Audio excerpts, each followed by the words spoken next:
প্রিয় দর্শক, স্বাগত জানাচ্ছি সারাদিনের সংবাদে প্রতিদিনের আয়োজন রাত 11টার শীর্ষ সংবাদে।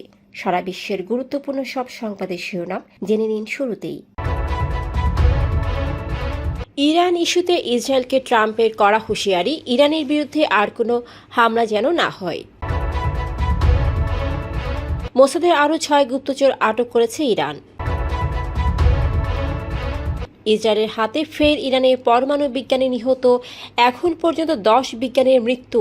অন্যদিকে সিএনএনের প্রতিবেদন, হামলার ব্যাপারে কাতারকে আগেই জানিয়েছে ইরান। হাসিনাকে উৎখাতের সেই ঐক্য বাংলাদেশে কই, প্রশ্ন মাহাথির মোহাম্মদের।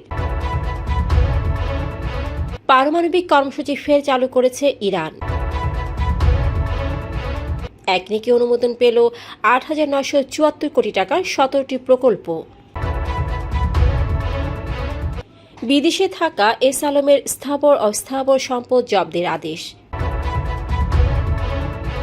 ইসরায়েলি হামলায় ইরানি 6 শতাধিক নিহত। হাসিনার হাতে মুজিবের দ্বিতীয় মৃত্যু হয়েছে বললেন অধ্যাপক সিরাজুল ইসলাম চৌধুরী। প্রতীক সহ নিবন্ধন ফিরে পেল জামায়াত, প্রজ্ঞাপন জারি। শুনছিলেন সংবাদ শিরোনাম, এবারে বিস্তারিত। ফ্যাশন ব্র্যান্ড মানে আর্ট। ইরানের বিরুদ্ধে আর কোনো হামলা যেন না হয়, সেই জন্য ইসরায়েলকে কড়া ভাষায় সতর্ক করেছেন মার্কিন প্রেসিডেন্ট ডোনাল্ড ট্রাম্প। সামাজিক যোগাযোগ মাধ্যম ট্রুথে মঙ্গলবার দেওয়া এক পোস্টে তিনি বলেন, ইসরায়েল বোমাগুলো ফেলো না, যদি এটা করো তাহলে সেটি হবে বড় এক লঙ্ঘন। এখনই তোমার পাইলটদের বাড়ি ফিরিয়ে নাও।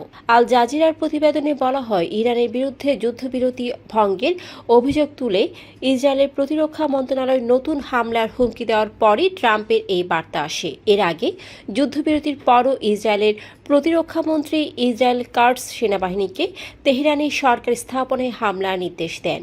ইসরায়েলি সেনাবাহিনীর প্রধানও ইরানকে কঠোর জবাবে হুঁশিয়ারি দেন। ইরানের হামাদান, রাজান ও নাহাভান্দ শহরে মোসাদের সঙ্গে জড়িত 6 গুপ্তচরকে গ্রেফতার করেছে ইরানি নিরাপত্তা বাহিনী।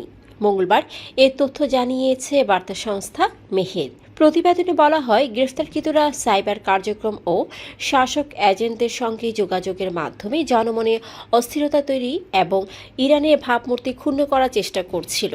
তবে সময়োপযোগী গোয়েন্দা তৎপরতায় তাদের পরিকল্পনা ব্যর্থ হয়।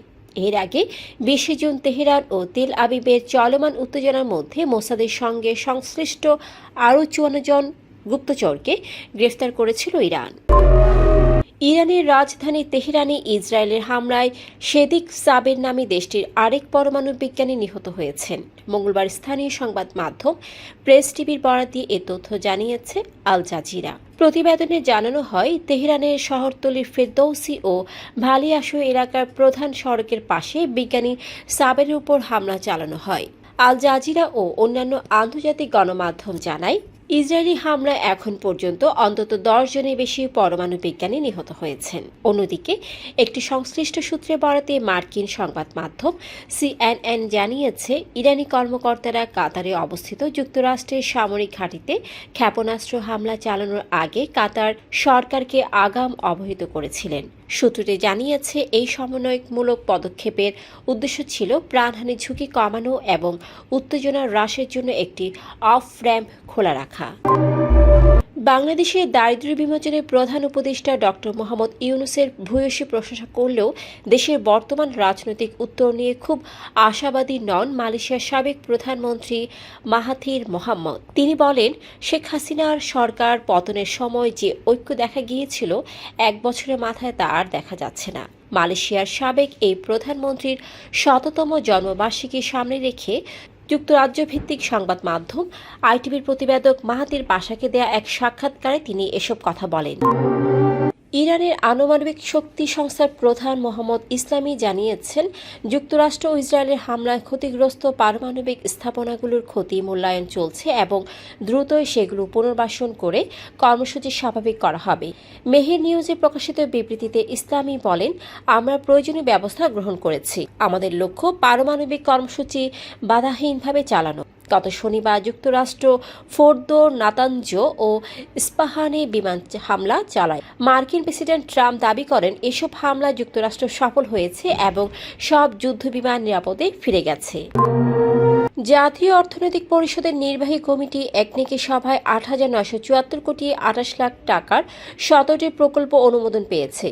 মঙ্গলবার পরিকল্পনা কমিশনের এনইসি সম্মেলন কক্ষে একনেক চেয়ারপারসন ও প্রধান উপদেষ্টা অধ্যাপক ডক্টর মোহাম্মদ ইউনূসের সভাপতিত্বে এ সভা অনুষ্ঠিত হয়। মোট অর্থায়নের মধ্যে সরকারি অর্থ ৩,১৮০ কোটি ৩৪ লাখ, প্রকল্প ঋণ ৫,৫৬৩ কোটি ৪৩ লাখ এবং সংস্থার নিজস্ব অর্থ ২৩০ কোটি ৫১ লাখ টাকা। নতুন অর্থ বছরের বাজেট পাশের ২ দিনের মাথায় অনুষ্ঠিত এই বৈঠকেই চলতি অর্থ বছরের শেষ প্রকল্পগুলো অনুমোদন দেওয়া হলো। আলোচিত ব্যবসায়ী গোষ্ঠী এস আলম গ্রুপের চেয়ারম্যান সাইফুল আলম ও তার স্ত্রী ফারজানা পারভিনের বিদেশে থাকা স্থাবর সম্পদ ক্রোক ও অস্থাবর সম্পদ ফ্রিজ করার আদেশ দিয়েছেন আদালত। মঙ্গলবার ঢাকার মেট্রোপলিটন সিনিয়র স্পেশাল জজ মোহাম্মদ জাকির হোসেন গালিব এই আদেশ দেন।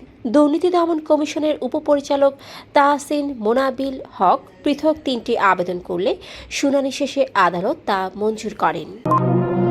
ইসরায়েলের ১৩ জুনের হামলায় এখন পর্যন্ত ইরানে ৬১০ জন নিহত এবং ৫,০০০ আহত হয়েছেন বলে জানিয়েছে দেশটির স্বাস্থ্য মন্ত্রণালয়। স্বাস্থ্যমন্ত্রী মোহাম্মদ রেজা জাফারঘানি জানায়, শুধু গত একদিনে তেহরানের সবচেয়ে ভয়াবহ হামলায় ১০৭ জন প্রাণ হারিয়েছেন। এছাড়া সোমবার তেহরানের এভিন কারাগারে ইসরায়েলি হামলায় ১ জন নিহত হয়েছেন বলে রাষ্ট্রীয় গণমাধ্যম জানিয়েছে, যা এক আইন প্রণেতার বরাতে প্রকাশ করা হয়েছে। লেখক, সমাজচিন্তক, শিক্ষাবিদ ও ঢাকা বিশ্ববিদ্যালয়ের ইমেরিটাস অধ্যাপক সিরাজুল ইসলাম চৌধুরী নিজের ৯০তম জন্মদিন উপলক্ষে আয়োজিত অনুষ্ঠানে বলেছেন, ১৯৭৫ সালের ১৫ই আগস্ট শেখ মুজিবের প্রথম মৃত্যু হয়েছিল। তাকে হত্যা করেছিল সামরিক বাহিনীর একটি দল, কিন্তু শেখ মুজিবের দ্বিতীয় মৃত্যু হয়েছে তারই কন্যার হাতে।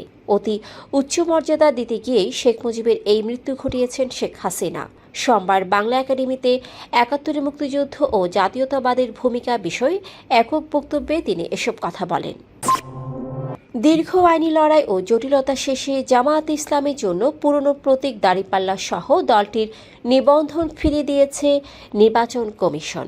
মঙ্গলবার বিকেলে এ বিষয়ে প্রজ্ঞাপন জারি করে ইসি। কমিশনের সিনিয়র সচিব আক্তার আহমেদ জানান, জামায়াত তাদের প্রতীক সহ নিবন্ধন ফিরে পেয়েছে। এর মাধ্যমে দলটির আবারও সক্রিয় রাজনীতিতে ফিরল। দর্শক, এতক্ষণ আমাদের সাথে থাকার জন্য ধন্যবাদ। প্রতি মুহূর্তে দেশ বিদেশের গুরুত্বপূর্ণ সব সংবাদ জানতে ভিজিট করুন www.সারাদিনেরসংবাদ.com ও চোখ রাখুন সারাদিনের সংবাদের অফিসিয়াল ফেসবুক পেজে। Fashion brand Mali Art. Men's, ladies and kids wear.